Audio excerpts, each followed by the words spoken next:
Rivas, man, let's talk about the Serapeum and different things in Egypt today. What do you got for me, man? Well, Serapeum is like one of my top places I want to visit one day because it's just amazing.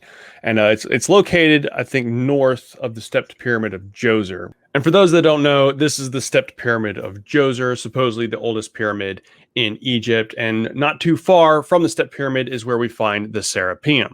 Why is that the oldest one? And if that's the oldest one, why are the newer ones better and then the even newer ones worse again?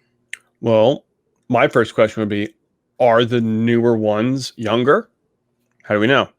We don't know because you can't date the actual stone itself. They say it's older because of the way it's set up. They say it's the slow, gradual process of them learning how to build the pyramids. You have the stepped pyramid of Djoser, then you have the pyramid of Dashur, which is the collapsed pyramid. Then you have the bent pyramid, which is supposedly another accident. Then you have the red pyramid, which wasn't steep enough. Then finally they got it right with the Great Pyramid.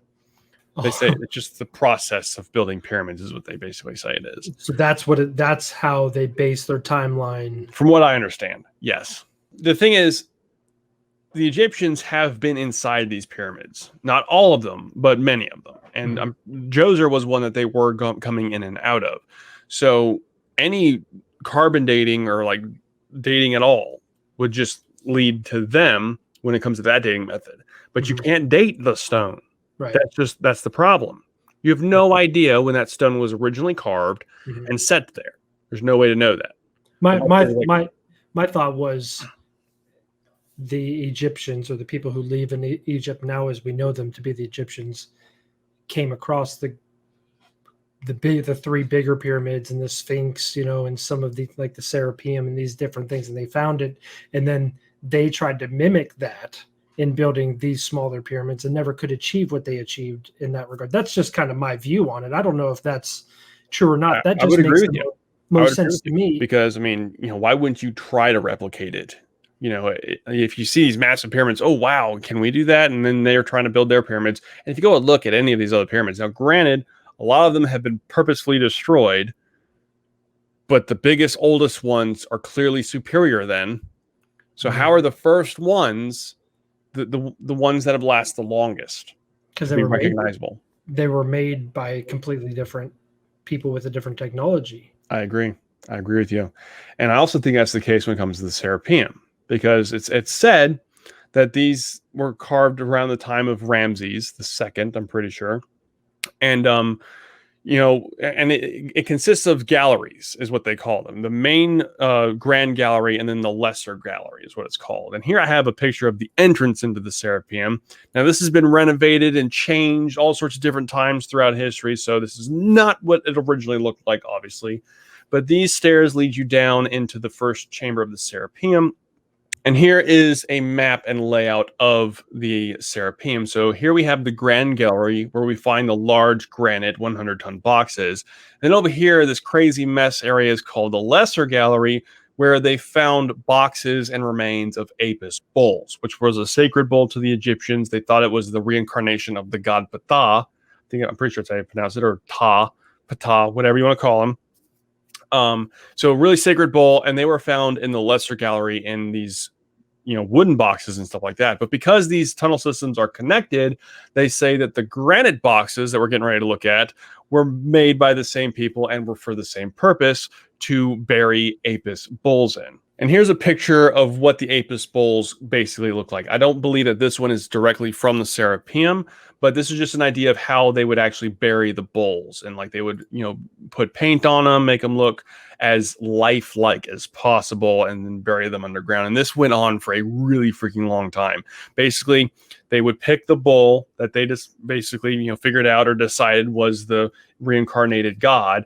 And then that bull would be treated as a god until it eventually died, then being mummified and then buried. And the Serapeum, we found a few of these guys. So that's basically the main Egyptological model as to what the Serapeum is for. But when we start to actually look at in detail of the Serapeum granite boxes, it really kind of makes you go, did they really put all this effort into this 24 times just to put a bull inside? Well, let's take a look. This box, the box by itself weighs up to 70 tons and the lid weighs up to 30. So total, that is 100 tons of granite sitting right there.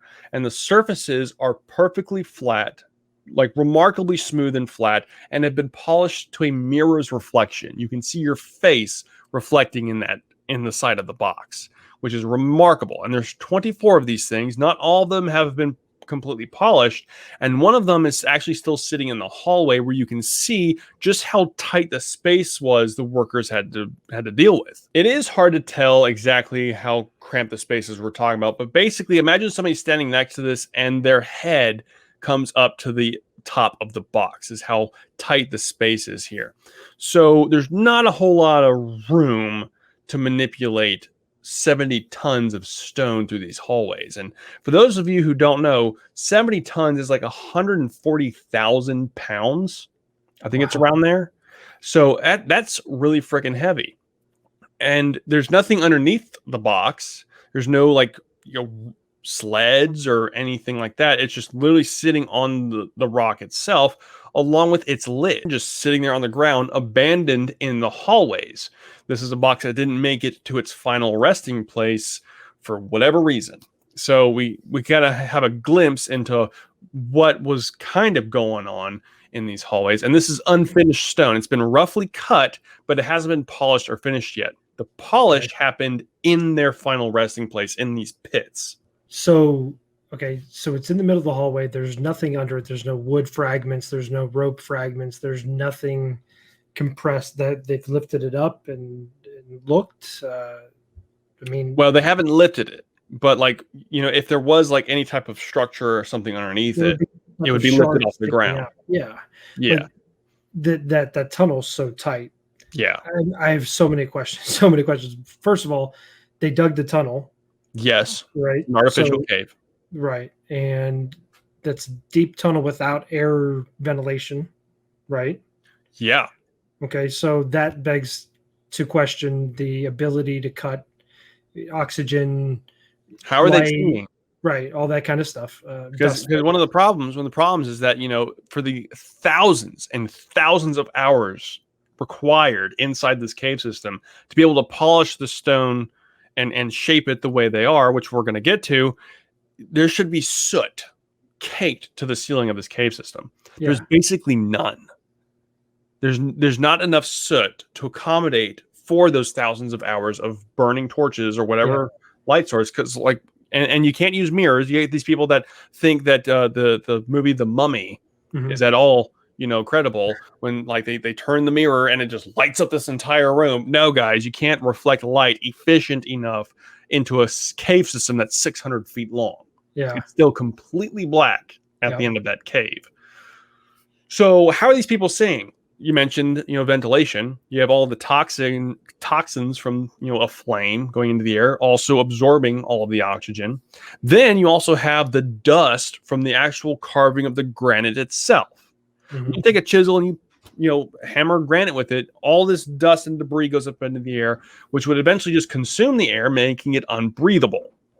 So how are they ventilating this system to be able to do this? And let's take a look at the precision rope. Oh, go ahead. One of the blue fabric masks can stop COVID.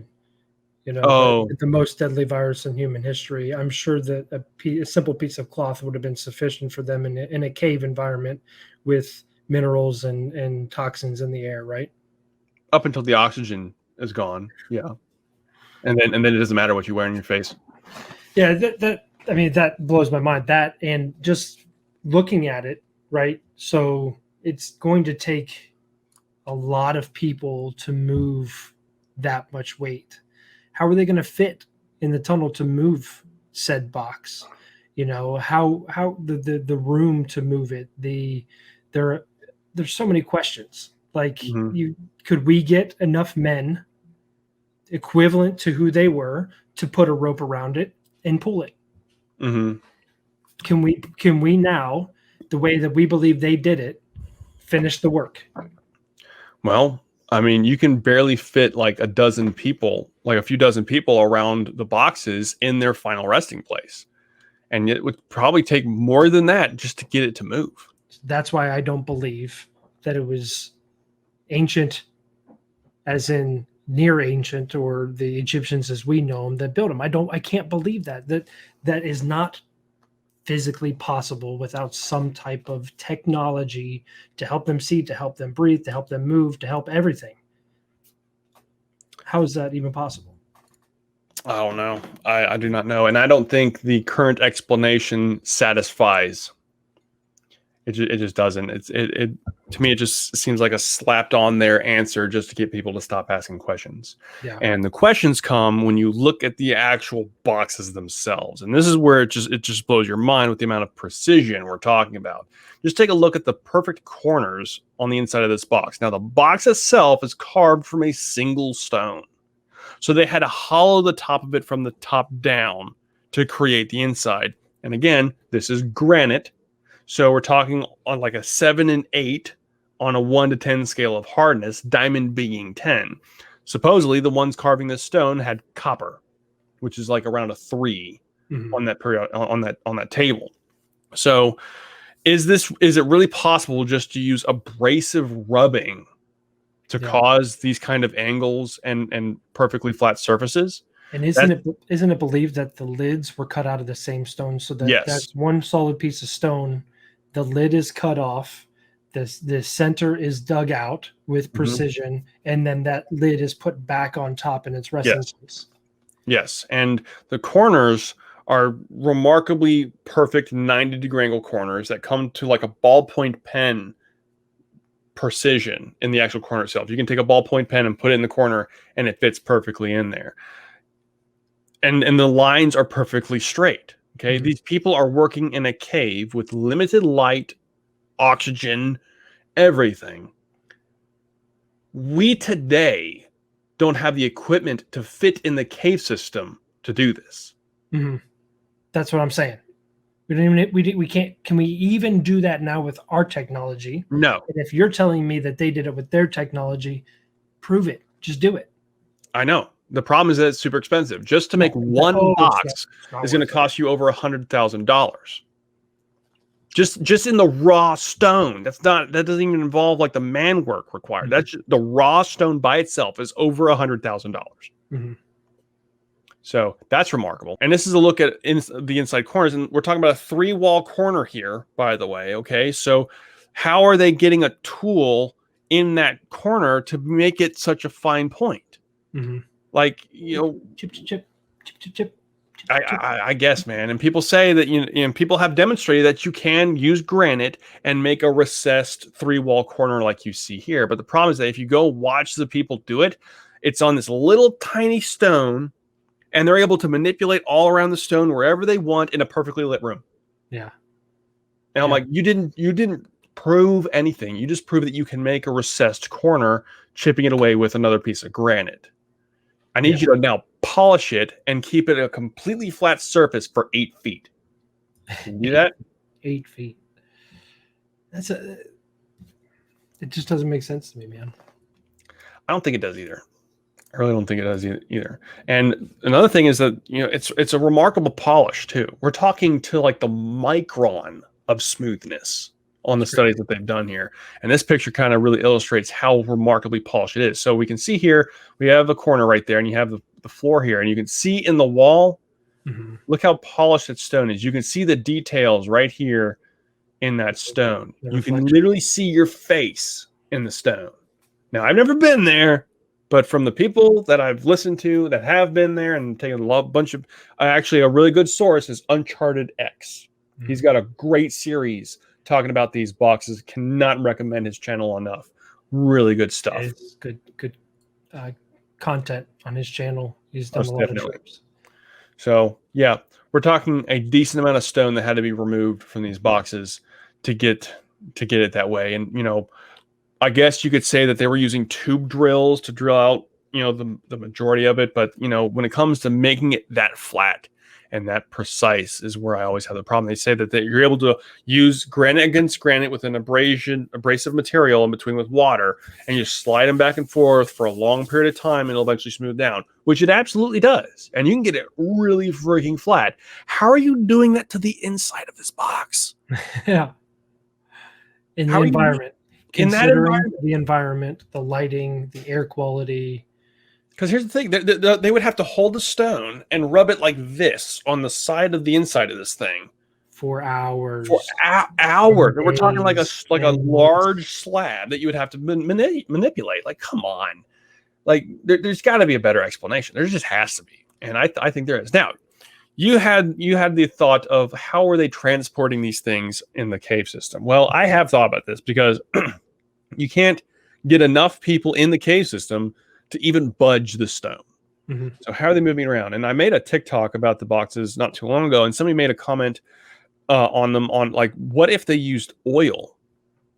What if the floors of the cave itself is also very smooth? Because here's the thing, we can't see the original floor. They put a wooden floor system in there, so you're not walking on the original floor. So I have no idea what the flooring of the Serapeum original floor looks like in the greater chamber, right? in the whole thing. Not where the Not in the lesser is. chamber. No, not in the lesser part. Or where we saw the box in the hallway. Yes. There's no wood along there. No, the wood surrounds it now. And right, it goes around. I don't have a picture to show you, but you can look it up. Just look up Serapeum and you'll see. And it's apparently they put the flooring in there because of the dust problem, because there's a lot of dust. Like if I come back here to the picture of the stone in the hallway, you can see all of the dust that's surrounding the ground. Which was that there wasn't a problem when they were doing it, so why would it be a problem now? Well, their solution to fix the problem was just to put a wood flooring to cover the dust. But my question is, why don't you just get rid of the dust? Mm-hmm. Sweep it out. It's got to be way cheaper than to build a wooden floor throughout this whole thing. But they want it to look nice and pretty for the tourists, so sure, fine. And it probably runs like electrical wire underneath of there. They probably use it very, very likely, yes. But you know what? My question is, what does the original floor look like? Because the thing is, and Ben with UnchartedX points this out, that there is a substance on the bottom of the lids of the boxes, like on the boxes that are set off sideways. Let me pull up a picture here. They had their lids that have been pushed off. You can kind of see where it drips down. Is that what you're talking about? Not necessarily like it where it drips down, but they say that you can feel the difference from the stone versus this kind of. They say it's like a hardened tar mesh. I don't know exactly, but it's on the bottom side of the lid. Okay. And when this guy on my TikTok said oil, that just all of a sudden clicked. Like the lid would obviously still have this residue on it, which would also actually help seal the box. Now, granted, even by itself, the lid can create a perfect seal just by sitting on the box. Add a substance in there, and we're talking perfect airtight seal on the stone itself. But the idea that I then had with this idea of oil is that the flooring the flooring was also very smooth and flat. The boxes were also really flat, not like polished. You don't have to be polished. They had oil throughout this whole system. And then when we look here at the actual layout of the Serapeum, I can begin to almost see like a rope system that they could have used to be pulling the stones from the outside. They never had to be on the inside. The entrance is right here into the Serapeum, okay? And this is where that box is in the hallway, right there. Notice how you have these little notches around here? Imagine like a securing post with a rope system that comes out to the entrance, and you have a bunch of dudes on the outside pulling this one rope to have it go down this hallway. Once it gets to the end of that one, just transition to this rope and then pull that one to move it down this hallway. And then just line it up to where you want it to go, and then you'll eventually get to where you need to put it in the ground. Now, the problem is that the stones sit further down than the flooring of the cave. They're actually, and there are better pictures, but I have this illustration. And they're found a resting place. Yeah, they're set in what they call notches, or like these pits. And here's an illustration to give you an idea. The pit is like 6 feet deep. So, okay, we're able to manipulate the stone maybe through the hallways using oil. No idea if that's the case, but let's say that's the case. Okay, how are they then getting it down into this pit without dropping it and breaking it? Yeah, that's true.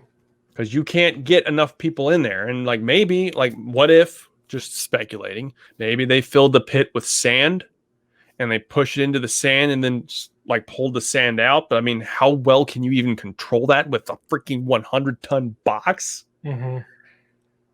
These are things that I haven't found a decent explanation for that I just would love an answer to. Yeah. One day, but doesn't seem like it's going to be happening anytime soon. Now, earlier I mentioned that there were 24 boxes and one of them was still closed. All of them had their lids pushed off the side or don't have lids, and then one of them was still closed. And back in the 1850s, Auguste Mariette, this guy right here, is the guy who actually rediscovered the Serapeum and got down inside of it for the first time in thousands of years. And this is what he looks like right here. This guy, interesting dude. He's a really famous Egyptologist and archaeologist. There's a whole bunch of stuff about him and the research he's done in Egypt. But so they came across this closed box. And of course, what do they want to do? They want to open it. So, you know, you can only guess what happened when they tried to move the lid, right? They probably couldn't. They couldn't get it to budge at all. And they tried for a really long time, and they were actually chipping away at the stone more than it moving at all. So guess what their next solution was? Break it open? Break it open using gunpowder or dynamite, one of them. No. So they blew open the side of the box, and that's what we have here now. Now, guess what they found inside? A mummy? Nothing. Of course. Of course. Or they said they found nothing. This is true. But supposedly nothing was found inside of the box. So, but still, Egyptologists say that these are made to house Apis bulls. I don't know. So we know the guy who led the expedition to blow up and open up the last remaining sealed box in the Serapeum. Mm-hmm. Do we know who was on this quest with him? Do we know all the people? No. Can we follow the lineage? Well, actually, I'm sure you can. I personally don't know. Can we follow the lineage and see who their families are now? Are they like some wealthy people like high up in the government that got some secret knowledge from this last box that was meant to be opened in the year 2022 when the world goes to shit? I don't know. That is a great question, though. Yeah, and that's kind of like what intrigues me so much about these ancient history stories or these mythological adventures that these societies and cultures have gone on. You know, like who opened that last box? Mm-hmm. What did they really find? Did they write down that they found nothing and there was nothing in there, and they split whatever they had amongst everybody else? You know, that's the treasure hunter in me, you know, kind of thing. What's the story behind it? But then on the flip side, like I just want to know. You know, I'm just so interested. Why are the boxes down there? What was the purpose? What are they for? If it's really going to be for a bunch of bulls, man, that's a lot of work for a lot of nonsense to me. But I'm sure that there are people that consider things that I do in worship to my God nonsense to them as well. Yeah, lots of crazy stuff. Now, one of the things though is that recorded is that when they first found the boxes, they had a whole bunch of stones stacked on top of the lids. And here's an illustration of what they said they found. Almost like they were trying to keep the lids, you know, from moving, right? So that's kind of curious. Obviously, the stones are no longer there; they've been removed from there. But this is said to what they first looked like when they came in there. So, you know, one goes the idea of, okay, so are they trying to keep something in? Now, I'm not saying anything was alive inside of the boxes, okay? No, you probably wouldn't last very long inside of one of these boxes. But something involved them trying to keep that lid down. So was there some kind of pressure going on the inside? Mm-hmm. And have you heard of this thing called triboluminescence? It sounds familiar. Oh, this is going to blow your mind. So I had no idea about this until not too long ago, and somebody mentioned it to me. So if you've ever been like, you know, next to water where you see like the round like stones that have been like smoothed over by the water, okay? Well, some of those are quartz. And if you ever like picked them up and like, you know, slapped them together? Yeah. Like it sparks every once in a while? Does it come from that? All right. But it's not in like an actual real spark. It's the stone itself glowing from the pressure of them stacking against each other. And quartz apparently under pressure has this phenomena called triboluminescence, where it literally just begins to glow. And I have a little bit of an example right here of a dude pressing down on a piece of quartz with a drill press to give you an idea. So he's drilling into this piece of quartz, and he's going to turn off the light here in a second, but just check this out.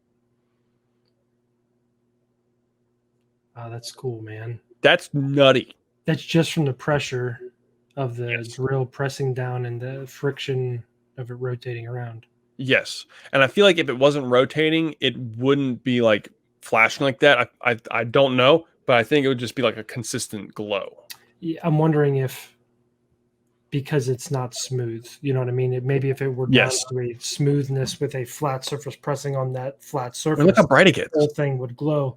This almost looks like whatever the lowest part of that drill is, or that piece of metal is, hitting the stone at the time is causing it to glow until it gets more flat. And then it's more consistent. And and so when I found out this, dude, I was like, holy crap. So one of the ideas for the Serapeum boxes is that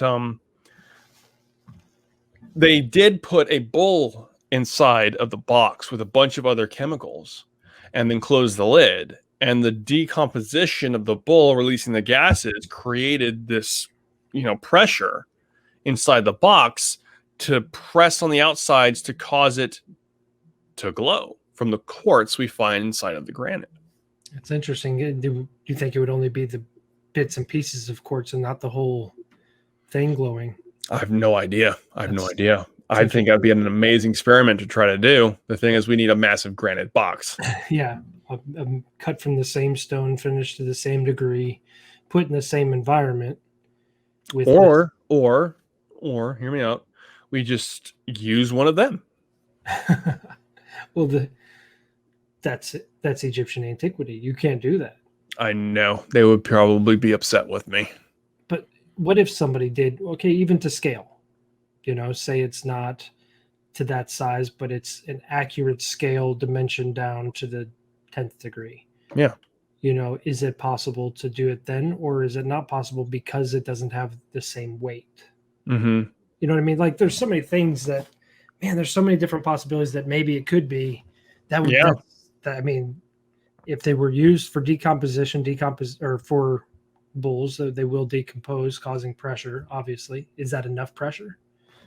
It's interesting to think about. I mean, yeah, maybe. And with them having all those stones on top of the lid, trying to keep all that pressure in, they're like, oh no, we screwed up. Put more weight on top. I mean, and if that is the case, just hypothetical, if that's the case, where these things are literal just stone light bulbs, you just have like boxes sitting around the city glowing all the time. Seems like a lot of work for that.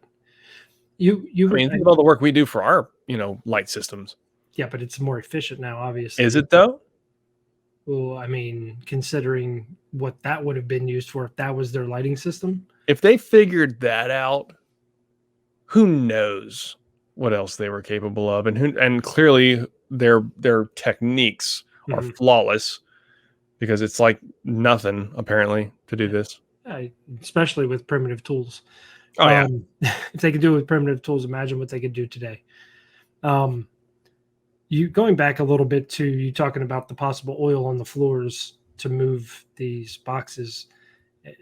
The only thing that makes me think differently is you mentioned the ropes and the pulley systems, but what about moving? Like, people wouldn't be able to move on an oiled floor, so they're not pushing them. So it would be strictly this rope system moving them and not people in any way, shape, or form pushing or pulling them. That's a good point. Yeah. I mean, I would imagine if anybody was on the inside, it would probably be more so to just let everybody know on the outside what to do. Yeah. 5 more feet. Yeah, no joke. Stop. Or what about turning them, for instance, there's that one, the biggest box that I know of in there that's tucked back in a corner. I cannot find any pictures of that dude. It's much larger than the other granite boxes, and it's remarkable. And again, if you want more information on that one, you got to go watch Ben with UnchartedX, because he talks about that one. That's right. He has video of that one. And really good video.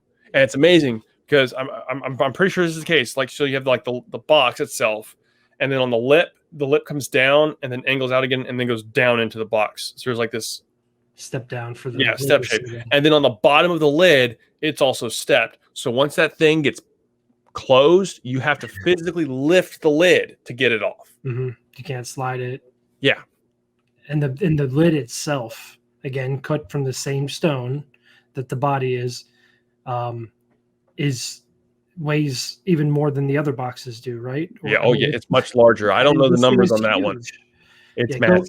Go watch UnchartedX with Ben. He has a video on the Serapeum. Amazing stuff. Really good details and pictures and videos of his trip inside there. Ravis, thank you so much, man, for talking with me tonight. I know it's been busy and it's been crazy, but it's been fun. Oh, yeah, dude. I appreciate it. It's fun. Appreciate you hanging out and talking with us. If you guys have any questions about any of the topics we talk about, please give the questions down below in the comments, and we'll do our best to answer them, especially Ravis. He knows more than I do. I'm just sitting here picking his brain, wanting to know more. So if you guys want to know more information, or if there's any type of video that you want to see in particular, or Ravis and I to discuss and talk about, then put it down in the comments section below. And again, thanks for watching. Until next time. See you guys later. Bye.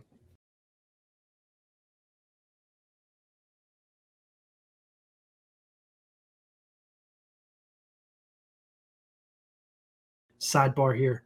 Do you think that the pyramids in Egypt lasted as long as they have, or are they in the condition they're in because of the dry environment, and maybe pyramids like those in South America, Mexico, United States, or even in China are more deteriorated because of the more wet environment that they might be in? Absolutely. I mean, when there's not water raining down on any type of material, it's going to last a while. So anytime you involve water, everything just erodes that much faster, especially when it comes to like stone and stuff like that. And the thing about the pyramids in the Americas, specifically in Central and South America, is that many of them are built on top of much older sites that I don't know how old those are, but just like what we much older. From Baalbek and the Temple of Jupiter and everything. Exactly. Built on top of larger stones, which people think that maybe those were a foundation that were already there, and then they started working on top of that. And that foundation obviously would have been there from a previous civilization. Definitely. That is the thought. And if you say that, you'll be ridiculed as a heretic. Don't you know the Romans did it? I think it's heresy to say that the Romans moved a stone that large with the lack of ability that they had. That might be unfair for me to say. Because maybe. I'm sure a lot can be done with hoists and pulleys and proper lubrication. 1,200 tons, though. Humans are an amazing species. Yeah. We are. We could find a way, and I think that maybe sometimes we do things the hard way until we figure out the easiest way. Well, apparently the first people to show up figured it out how to do it the right way the first time, and then we just forgot. Or the previous civilization did it the hard way until they found the easiest way, and then there was some type of catastrophe that basically took human civilization backwards in knowledge, because they didn't have the ability to sustain the knowledge that they had until they were able to regroup and rebuild on that knowledge to get us back to where we are now. Who knows? I know, right?